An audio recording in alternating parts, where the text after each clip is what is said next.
Hello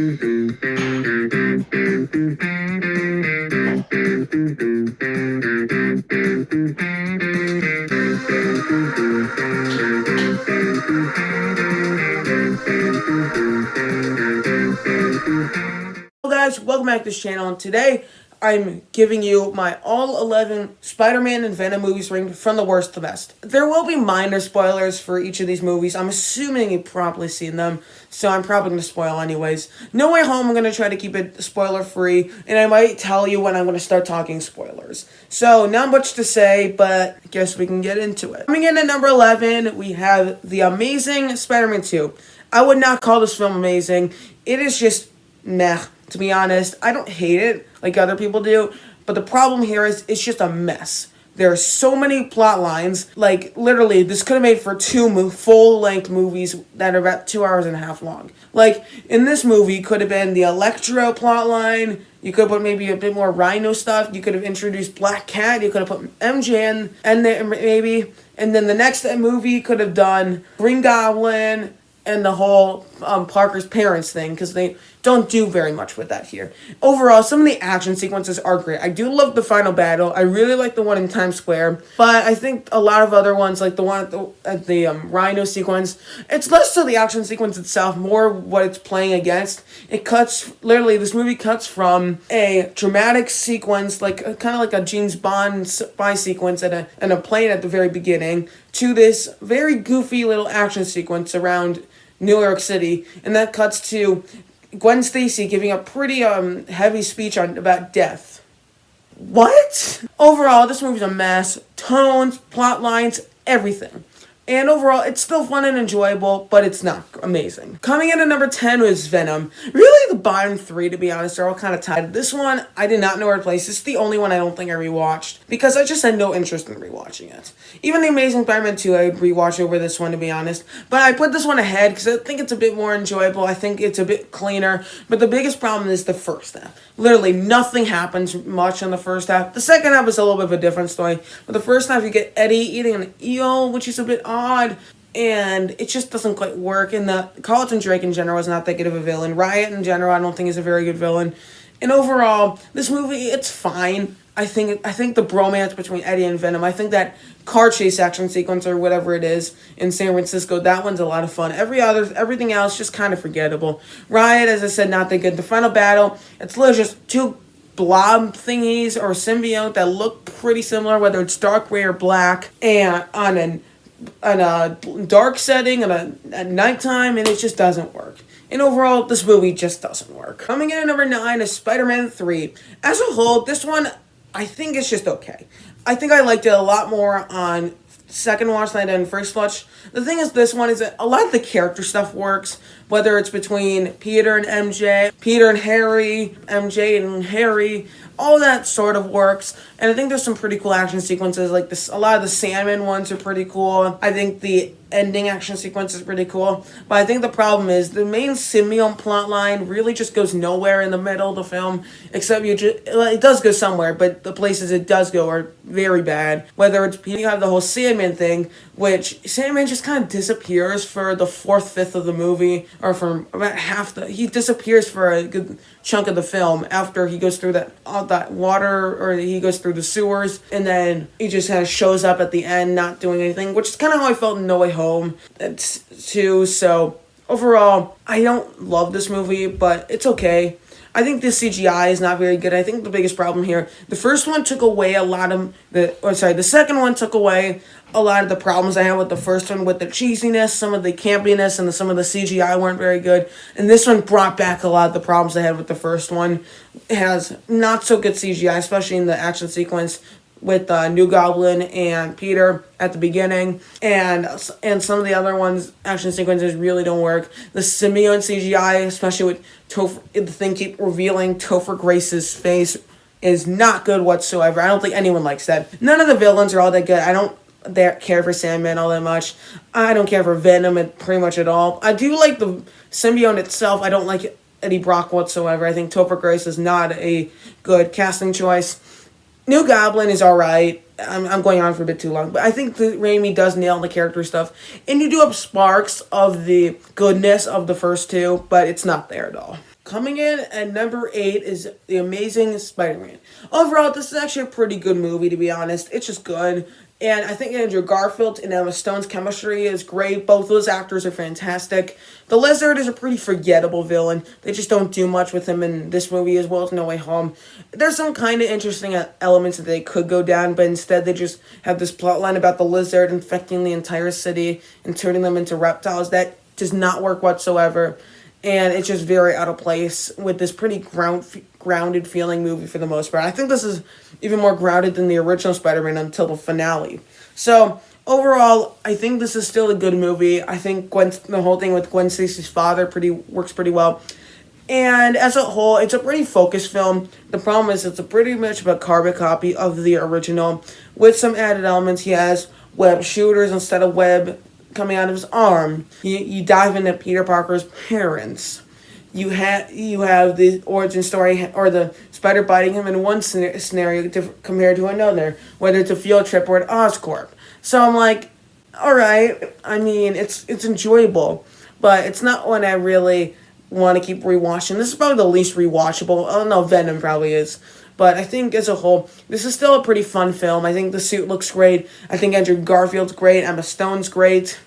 The villain's okay. But as a whole, this one is kind of forgettable, but it's still a pretty good movie. Coming in at number 7 is Venom, Let There Be Carnage. Overall, I actually do quite enjoy this movie. I had a pretty fun hour and a half with it. I saw this one right before I saw No Way Home for the second time, and I actually had a good time with it. The main problem here really is just a bit too short, and I feel like we don't get enough of Carnage or Shriek or anything. And as a whole, I wish it was a bit longer than an hour and a half. I think it starts off with Eddie and Venom together, and I think that bromance works really nicely, and I think all of that's a lot of fun. And this is a pretty fun hour and a half of a film. There's not much to say, really, because it feels like it's like if you break it up into 5 acts, it kind of starts up in the middle of just like the first one or the second one. So I'm like, all right. I mean, I was like, once I finished it, I was like, that was a fun time. It didn't do very much for me as a whole. I wish Carnage wasn't killed off so they could do another sequel with him. Because I think Woody Harrelson in the role is great. He's so over the top. I think he is a great actor. I've seen him in stuff like Now You See Me.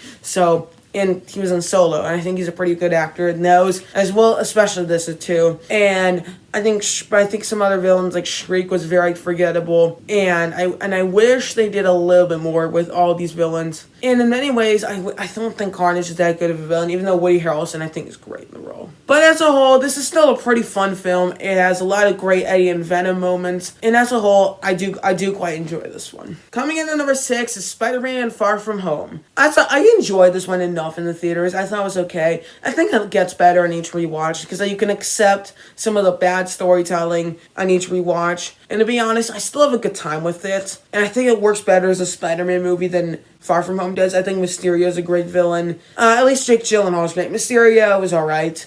But as a whole, I still find this one fun. It's quite rewatchable, to be honest. But other than that, it's not, I think on a story level, it doesn't really work, to be honest. And as a whole, it's still enjoyable, but it's definitely not as good as really a lot of the other ones. I do think a lot of the Mysterio sequences are fantastic. They are really well CGI'd, and all of that is just great.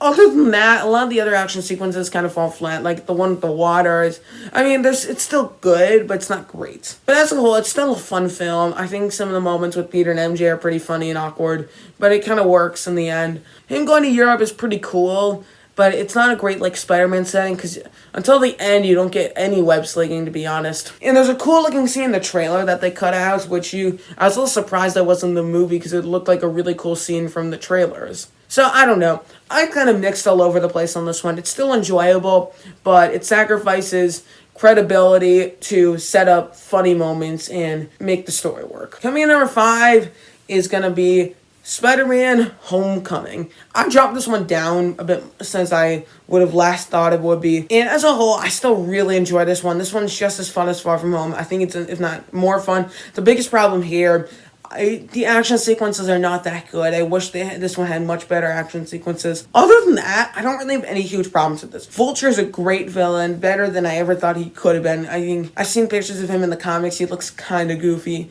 But here, I think they changed up in making like a mech suit for Vulture, and I think it's really cool. I don't know how they were able to make the mech suit. For the characters in the movie were able to make the mech suit, but you don't care. Michael Keaton's great, but I think as a whole, he's great in the role. He brings a lot of the menace, and I think my favorite scene is definitely the scene where he meets Peter as the dad, and on first watch that shocked me. I was so surprised when that happened, and to be honest, it works perfectly, and I think it's a fantastic moment because you don't really know you obviously don't know. I mean, even on rewatches, that whole scene is fantastic, and overall, it plays out really nicely. I don't think the final battle really pays off all that well.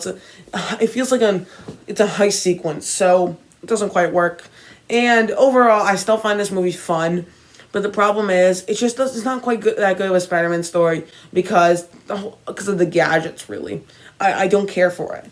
And to be honest, I feel like this is where Spider-Man's at his least cool, because I think I find him to be a really cool character in a lot of these movies. Amazing Spider-Man's a good example. I find him really cool in in the whole Tobey Maguire trilogy. They kind of try to make him more cool here, and it ends up making him less cool. So, and that's kind of my thoughts. Other than that, really fun film. Coming in at number 4 is Spider-Man No Way Home. I had a great time with this one both times I saw it in the theater, and as a whole, really enjoyed it. It's a lot of fun. I think all the villains really work. Green Goblin is absolutely fantastic. Has the right menace and the right sort of fun and moments with Spider-Man. I think all of that is perfect. And I think Doc Ock is great, continuing his arc from Spider-Man 2.